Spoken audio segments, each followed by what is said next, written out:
question once again, and I know that you already know my name. And for this semester, I am handling the gender and society. Hopefully, we will have a interactive discussion because this will surely help you individuals in this new country. Also, I think you have a new classmates.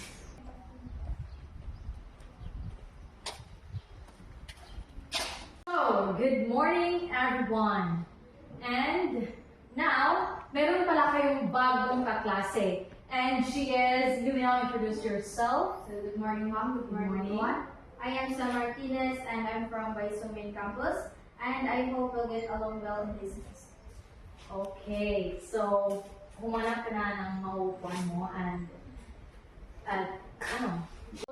Bro, alam mo ba? Ang weird ng pananamit ng bago nating class. pagpabaliwan ng mga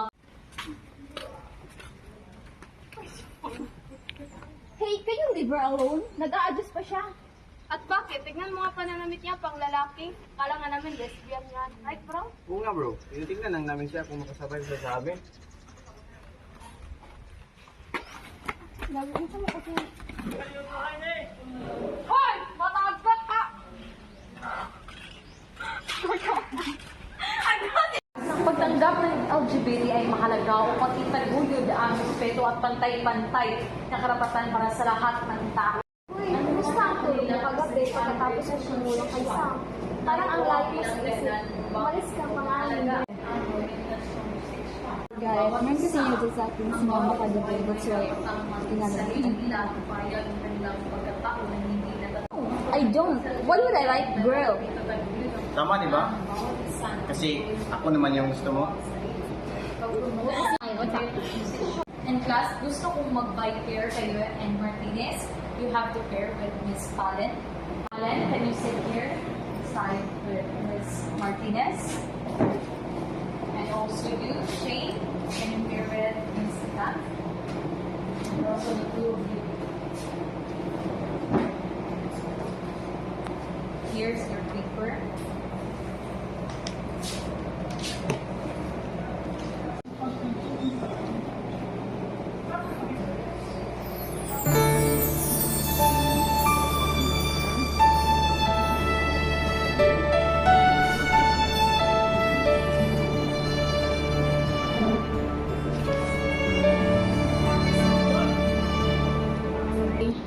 Go.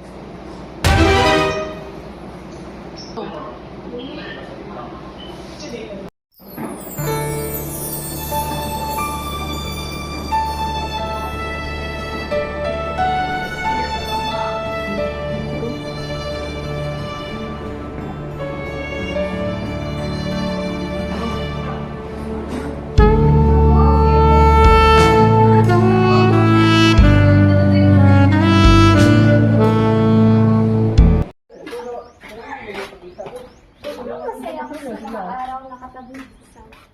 Masyadi lang binakaibigan ko. Parang may crush ka sa kanya. I trust you, Elle. We're blessed for how many years. I just want to say that I like you.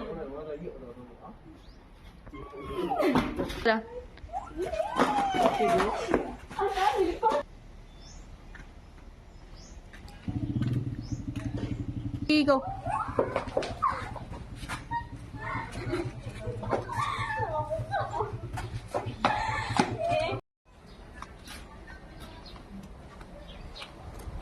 Hey, bro. Do you like Palen, right? I have a girl who dressed like a boy.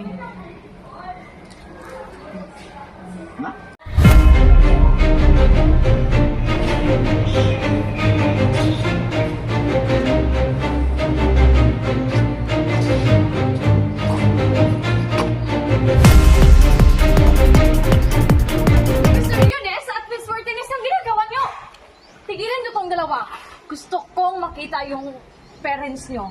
Gusto kong makausap sila. What happened earlier, Ma'am Claire? I don't know, Mom, but I just saw Stephen grab her polo, and that's all I can see. Mom, I hope you believe this will be still her lesson. You know how hard it was for my daughter to express herself in her previous school. I'm sorry for what happened. I will surely give them.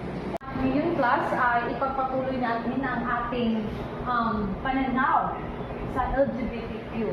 At narito ang ilang mga dahilan kung bakit ito mahalaga. Paggalang sa karapatan ng bawat isa, yan ang mahalaga. Pag-promote ng pagkakapantay-pantay. Pag-aalaga ng mental at emotional na kalusugan. Pagbabago ng paniniwala at pagkikihal. Tama pala si ma'am. Dapat pala ng sorry ako kay Sam sa mga kasalanan ng gawa ko sa kanya. Pasensya ka na sa mga kasalanan ng gawa ko sa iyo. Dapat pala hindi kita din. Kaya pasensya na talaga sa sana ang patawad mo pa. Sige, papatawarin ko kayo, Bros. Sige, papatawarin ko kayo. Pero sana naman huwag niyo nang gawin sa ibang tao o sa mga estudyante. Kasi hindi kasi maganda yun. Saka lesson learning na rin ang nangyari sa inyo.